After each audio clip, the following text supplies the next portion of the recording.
बिस्मिल्लाहिर्रहमानिर्रहीम। Welcome to superior group of colleges Dera Ghazi Khan. Chemistry book 1 chapter number 3। Topic का name है states of matter. There are 4 major states of matter: solid, liquid, gases and plasma. छोटी किताबों में हम पढ़ा करते थे कि मैटर की 3 स्टेट्स होती हैं, सॉलिड, लिक्विड और गैस। मगर प्लाज्मा भी मैटर की एक 4th स्टेट समझी जाती है। सॉलिड पूरी कायनात में सबसे ज़्यादा पाए जाने वाली मैटर की स्टेट है। Liquid exist in relatively narrow range of temperature and pressure. Liquid state उस टेम्परेचर और प्रेशर पे मोस्टली एग्जिस्ट करती हैं जो बहुत कम पाया जाता है, यानी टेम्परेचर और प्रेशर की वो रेंज जिसमें लिक्विड एग्जिस्ट करे वो रेंज ही कम होती है। तो सॉलिड और गैसेस की निस्बत लिक्विड जो हैं वो कम एग्जिस्ट करती हैं, और गैस एक सिंपलिस्ट फॉर्म है मैटर की। सबसे ज़्यादा सिंपल फॉर्म मैटर की गैस होती हैं। और plasma is the 4th state of matter.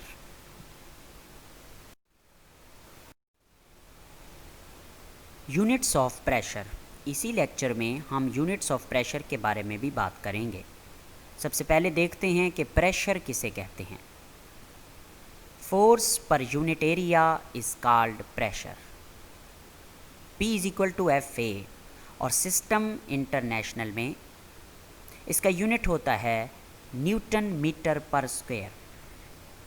किसी भी स्पेसिफिक एरिए पे पड़ने वाली फोर्स को प्रेशर कहा जाता है, और कुछ अदर यूनिट्स भी डिस्कस किए गए हैं। Pascal. 1 pascal 1 Newton metre per square के बराबर होता है, यानी pascal Newton metre per square के बराबर यूनिट है।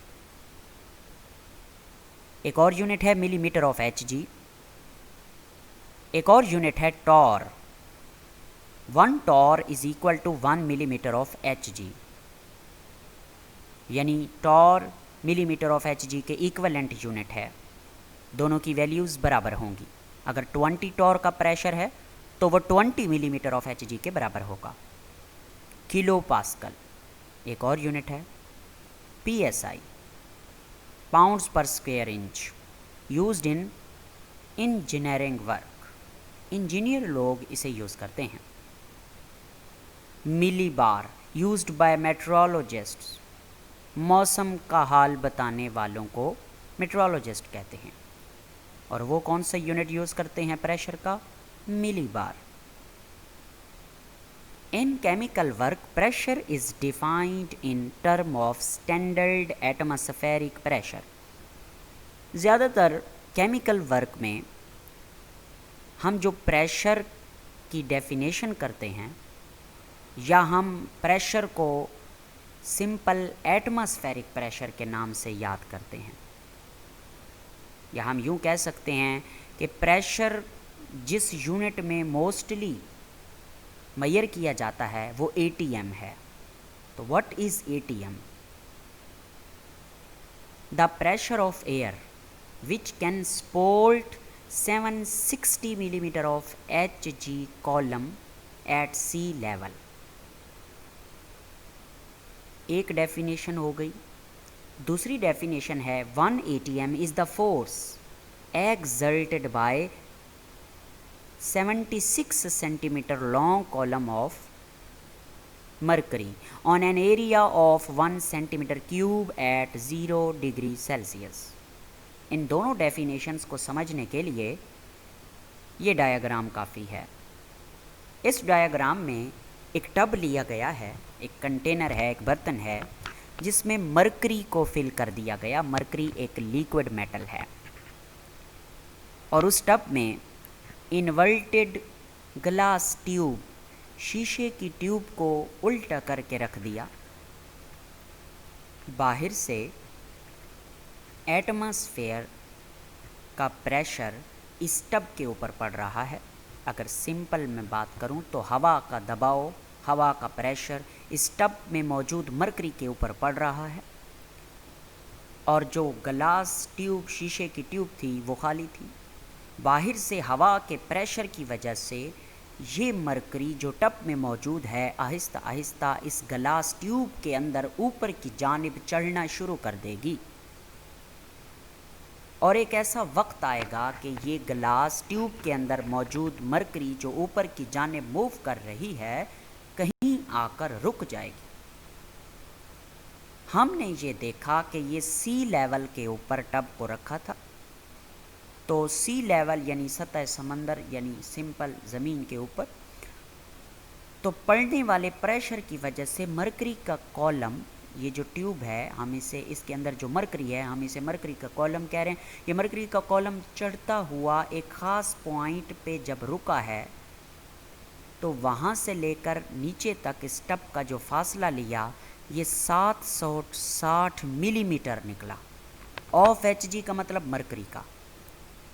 तो फिर हम इसे कैसे समझेंगे कि जो हवा का प्रेशर है वो इतना है कि इस मिलीमीटर ऑफ Hg यानी इस मरकरी के कॉलम को 760 मिलीमीटर तक लेकर जा सकता है। बाहर से पड़ने वाला प्रेशर इतना है, और इस बाहर से पड़ने वाले प्रेशर को जो 760 मिलीमीटर तक मूव कराता है मरकरी के कॉलम को, उसको 1 ATM कहा जाता है।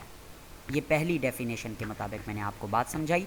दूसरी डेफिनेशन है जो 1 ATM is the force exerted by 76 centimetre long column of mercury on an area of 1 centimetre cube at 0 degree Celsius. इसका मतलब ये बनता है कि अगर हम मिलीमीटर में बात करें तो 760, और अगर सेंटीमीटर में बात करें तो 76 सेंटीमीटर।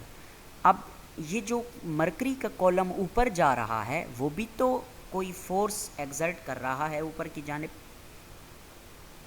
वो जो खाली ट्यूब की ऊपर वाली जगह है, जिसके साथ साथ ये मरकरी का कॉलम ऊपर की जानिब चढ़ रहा है, वो ऊपर वाली जो जगह है वो एरिया 1 सेंटीमीटर क्यूब और 0 डिग्री सेल्सियस का टेम्परेचर है। तो ये मरकरी जो है ये ख़ुद भी तो ऊपर की जानिब जा रहा है, फोर्स एक्सर्ट कर रहा है। तो इस तरह भी इसे डिफ़ाइन किया जा सकता है कि मरकरी के कॉलम की वजह से जो फोर्स है, यानी जिस फोर्स से मरकरी का कॉलम ऊपर की जानिब बढ़ रहा है, उस फोर्स को 1 ATM या 1 एटमॉस्फेरिक प्रेशर कहते हैं। या फिर वो प्रेशर जो बाहर से पड़ रहा है जिसकी वजह से मरकरी ऊपर चढ़ रहा है, यानी हम मरकरी की हेल्प से इसको मैयर कर सकते हैं। तो इसको 1 ATM कहते हैं, 1 एटमॉस्फेरिक प्रेशर का नाम दिया जाता है। इसको यूँ समझा जा सकता है। Inter conversion of various pressure units.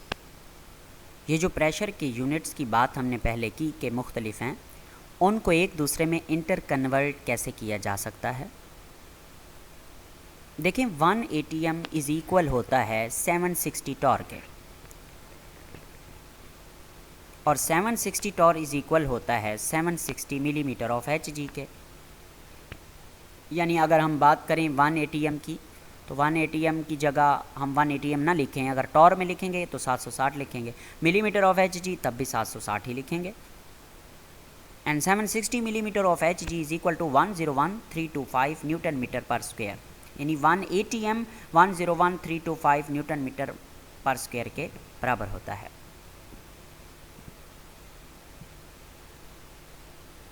और newton metre per square pascal के बराबर होता है। तो 101325 newton metre per square is equal to 101325 pascal, and it is equal to 101.325 kilo pascal. जब हम पास्कल को किलो पास्कल में कन्वर्ट करेंगे तो 101 के आगे पॉइंट आ जाएगा, क्योंकि किलो 10⁻³ के बराबर होता है, और ये बराबर है 14.7 पाउंड्स पर स्क्वायर इंच, और ये बराबर है 1013.25 मिली बार के। तो ये मुख्तलिफ यूनिट्स हैं, और इनमें 1, 760, 101325, 1013.325, 14.7, ये बेसिकली कन्वर्जन फैक्टर्स हैं। यानी अगर आप एक यूनिट से दूसरे यूनिट में जाना चाहते हैं तो इनसे डिवाइड या मल्टीप्लाई करके आप दूसरे यूनिट में जा सकते हैं।